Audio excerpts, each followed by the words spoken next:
Doctor Taher বললেন, নিজামী মুজাহিদ দেশের সার্বভৌমত্ব রক্ষায় আত্মত্যাগ করেছেন। ডিসেম্বরে না হলে আর কখনো নির্বাচন হবে না, সতর্ক করলেন মির্জা আব্বাস। উশৃঙ্খল আচরণ বরদাস্ত করা হবে না, হুঁশিয়ারি জাপা মহাসচিবের।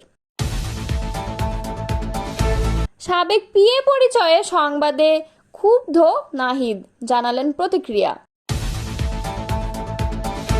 জিএম কাদেরের বাসায় হামলায় জাসদের নিন্দা ও প্রতিবাদ।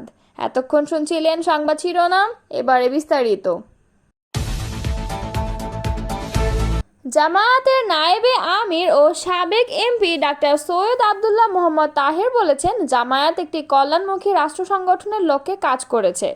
শহীদ আমিরে জামায়াত মাওলানা মতিউর রহমান নিজামী ও আলী আহসান মুজাহিদ দেশের সার্বভৌমত্ব রক্ষায় আত্মত্যাগ করেছেন। তাদের পরিচালিত মন্ত্রণালয়গুলো জোট সরকারের আমলে দুর্নীতিমুক্ত ছিল, যা তখনকার ফ্যাসিবাদী সরকারও স্বীকার করতে বাধ্য হয়েছিল। শুক্রবার চট্টগ্রামের বাকলিয়া থানার একটি কমিউনিটি সেন্টারে দক্ষিণ উপজেলা জামায়াত আয়োজিত সদস্য শিক্ষা শিবিরে প্রধান অতিথির বক্তব্যে তিনি এসব কথা বলেন। ডক্টর তাহের বলেন, 1971 সালে যে লক্ষ্য উদ্দেশ্য নিয়ে দেশ স্বাধীন হয়েছিল, স্বাধীনতার পর শেখ মুজিবুর রহমান বাকশাল প্রতিষ্ঠার মাধ্যমে পুনরায় ফ্যাসিবাদ কায়েম করেন। এভাবে একের পর এক দেশ বিরোধী শাসক জাতিকে ধ্বংসের পথে ঠেলে দেন। সর্বশেষ ফ্যাসিস্ট নেত্রীর নেতৃত্বে দেশের সম্পদ লুট করে 300 আসনের এমপিরাও পলাতক রয়েছেন। এমনকি উপজেলা ও ইউনিয়ন পরিষদের চেয়ারম্যানরাও পালিয়ে গেছেন। তিনি বলেন, ইতিহাসে এ ধরনের ঘটনা সম্ভবত আর কোথাও ঘটেনি। এখন জনগণ আশা ও বিশ্বাস নিয়ে জামায়াতের দিকে তাকিয়ে আছে। সেই আস্থার জায়গা থেকে আমাদের জনগণের পাশে দাঁড়াতে হবে। আশা করি যদি দেশ নৈতিকভাবে পরিচালিত হয়, তবে বাংলাদেশ বিশ্ব দরবারে উজ্জ্বলভাবে মাথা তুলে দাঁড়াবে, ইনশাআল্লাহ। শিক্ষা শিবিরে সভাপতিত্ব করেন চট্টগ্রাম দক্ষিণ জেলা জামায়াতের আমির আনোয়ারুল আলম চৌধুরী। বিশেষ অতিথি হিসেবে উপস্থিত ছিলেন বাংলাদেশ জামায়াতের অ্যাসিস্ট্যান্ট সেক্রেটারি জেনারেল মাওলানা মোহাম্মদ শাহজাহান ও কেন্দ্রীয় মজলিসে শুরা সদস্য অধ্যাপক জাফর সাদেক। অন্তর্বর্তী সরকারের উদ্দেশ্যে বিএনপি স্থায়ী কমিটির সদস্য মির্জা আব্বাস বলেছেন, টালবাহানা করে নির্বাচনকে পেছানোর চেষ্টা করবেন না। আমরা খুব ভালো জানি, ডিসেম্বরে নির্বাচন না হলে এদেশে আর কখনো নির্বাচন হবে না। এই বাংলাদেশ বিদেশি প্রভুদের হাতে পদানত হবে। বিএনপির প্রতিষ্ঠাতা শহীদ প্রেসিডেন্ট জিয়াউর রহমানের 44তম শাহাদাত বার্ষিকী উপলক্ষে শুক্রবার বিকালে নয়াপল্টনে দলের কেন্দ্রীয় কার্যালয়ের সামনে এক অনুষ্ঠানে প্রধান অতিথির বক্তব্যে তিনি এসব কথা বলেছেন। এ সময় আগামী ডিসেম্বরের মধ্যে জাতীয় সংসদ নির্বাচন দেওয়ার দাবি পুনর্ব্যক্ত করেন তিনি।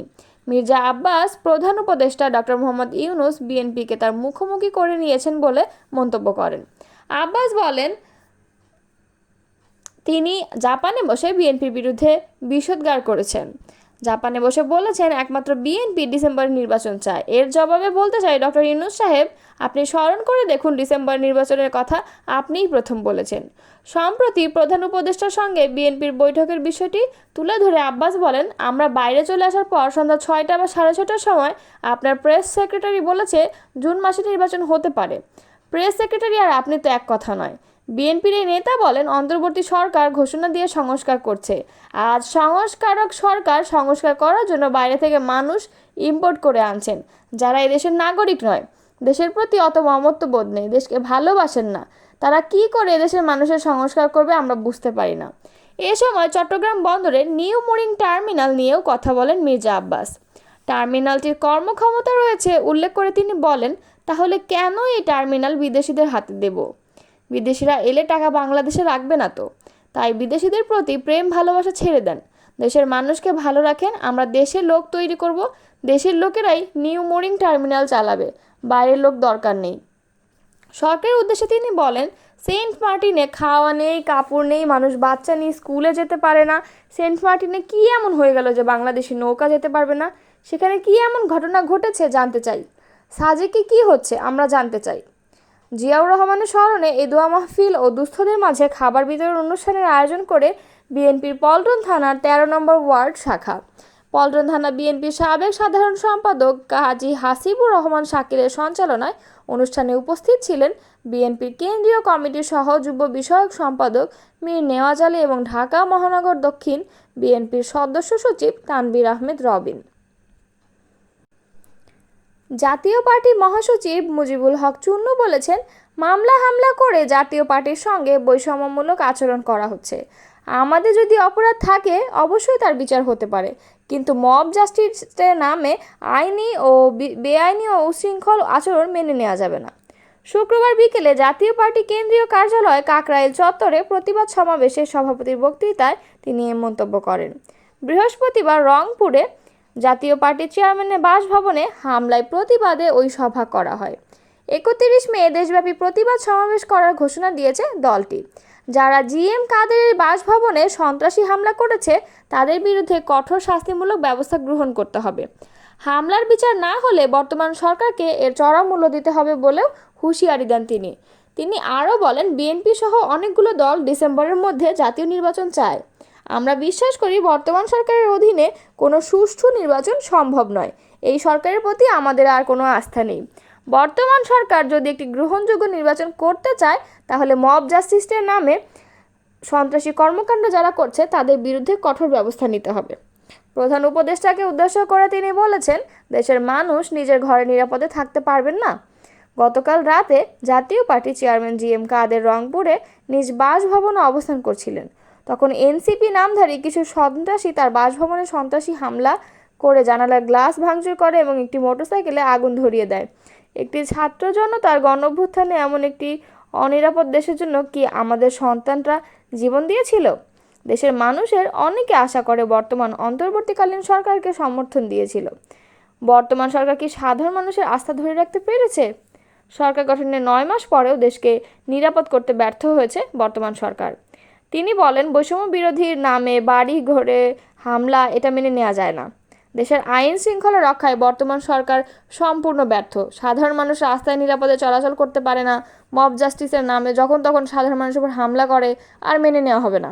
এগুলো আর কোনো মতেই মেনে নেওয়া হবে না। আইন শৃঙ্খলা রক্ষাকারী বাহিনী তাৎক্ষণিকভাবে ব্যবস্থা নিতে পারে না। এই যে দুঃখজনক ঘটনা আর হতেই পারে না। উশৃঙ্খল ছাত্রদের নতুন একটি দলকে সমর্থন করায় বর্তমান সরকারের প্রতি সাধারণ মানুষ আস্থা হারিয়ে ফেলেছে। তিনি বলেন, বাংলাদেশের সংবিধানে অন্তর্বর্তীকালীন সরকার বলতে কিছু নেই। রাষ্ট্রপতি উপদেষ্টা ও প্রধান উপদেষ্টা নিয়োগ করতে পারবেন। তারা রাষ্ট্রপতির উপদেষ্টা হিসেবে কাজ করবেন, কিন্তু স্বল্প সময়ের জন্য অন্তর্বর্তীকালীন সরকারের উপদেষ্টা বা প্রধান উপদেষ্টা বলতে কিছুই নেই। জাতীয় পার্টির দফতর সম্পাদক মাহমুদ আলমের পরিচালনায় উপস্থিত ছিলেন প্রেসিডিয়াম সদস্য মীর আব্দুস সবুর আসুদ। জাতীয় নাগরিক পার্টির আহ্বায়ক নাহিদ ইসলামের পরিচয় জড়িয়ে তার সাবেক পিএ আতিক মোরশেদের বিরুদ্ধে সংবাদ প্রকাশিত হয়েছে। এটাকে একটি উদ্দেশ্য প্রণোদিত ও বিভ্রান্তিকর বলে আখ্যায়িত করেছেন নাহিদ। তবে এই বিষয়ে নাহিদ ইসলাম সংবাদ মাধ্যমকে বলেন, আমার পিএ থাকা অবস্থায় আতিক মোরশেদের বিরুদ্ধে এমন কোনো অভিযোগ ছিল না। আমি উপদেষ্টা থাকাকালীন নগদ বিষয়ক সম্পূর্ণ কার্যক্রম বাংলাদেশ ব্যাংকের অধীনে পরিচালিত হতো। আমি পদত্যাগের পর আতিক মোরশেদ বর্তমানে ডাক, টেলিযোগাযোগ ও তথ্য প্রযুক্তি বিষয়ক বিশেষ সহকারী ফয়েজ আহমদ তৈয়ব সাহেবের সঙ্গে কাজ করছেন। তিনি আরও বলেন, আতিক মোরশেদের সঙ্গে বর্তমানে আমার কোনো সম্পর্ক না থাকলেও আমার সাবেক পিএ পরিচয়ে সংবাদ প্রকাশ করা হচ্ছে। এটা উদ্দেশ্য প্রণোদিত ও বিভ্রান্তিকর। যে সংবাদের রেফারেন্সে তথ্য ছড়ানো হচ্ছে সেখানেও আমার নাম নেই। আমরা অফিসিয়ালি এ বিষয়ে আমাদের বক্তব্য দেব। এদিকে আজ দুপুরে আতিক মোরশেদের বিরুদ্ধে নগদের 150 কোটি টাকা আত্মসাতের অভিযোগে সংবাদ প্রকাশের পর ফেসবুকে এক পোস্টে গণ অধিকার পরিষদের সাধারণ সম্পাদক রাশেদ খান বলেছেন, যেখানে তিনি আতিক মোরশেদকে সাবেক তথ্য উপদেষ্টার সাবেক পিএ পরিচয় তুলে ধরেন। নাহিদ ইসলামের পরামর্শে আতিক মোরশেদ এসব কাজে জড়িত কিনা পোস্টে এমন প্রশ্ন তোলেন রাশেদ খান। পোস্টে রাশেদ খান বলেন, সাবেক তথ্য উপদেষ্টা নাহিদ ইসলামের বিশেষ সহকারী আতিক মোরশেদের বিরুদ্ধে বেশ কিছু গুরুতর অভিযোগ আসলেও নাহিদ ইসলাম দায়িত্বে থাকাকালীন তার বিরুদ্ধে কোনো ব্যবস্থা গ্রহণ বা মন্ত্রণালয় থেকে তদন্ত কমিটি গঠন করেননি। প্রশ্ন রেখে রাশেদ বলেন, এক্ষেত্রে প্রশ্ন থেকে যায়, নাহিদ ইসলামের পরামর্শেই কি আতিক মোরশেদ এসব কাজে জড়িত কিনা? অন্যথায় এসব বিষয়ে নাহিদ ইসলাম কেন চুপ ছিলেন বা এখনও কেন চুপ আছেন? রংপুরে জাতীয় পার্টির চেয়ারম্যান জি.এম. কাদেরের বাসভবনে বৈষম্য বিরোধী ও এনসিপি নামধারী একদল চিন্তিত মব সন্ত্রাসীর হামলার তীব্র নিন্দা ও প্রতিবাদ জানিয়েছে জাতীয় সমাজতান্ত্রিক দল জাসদ।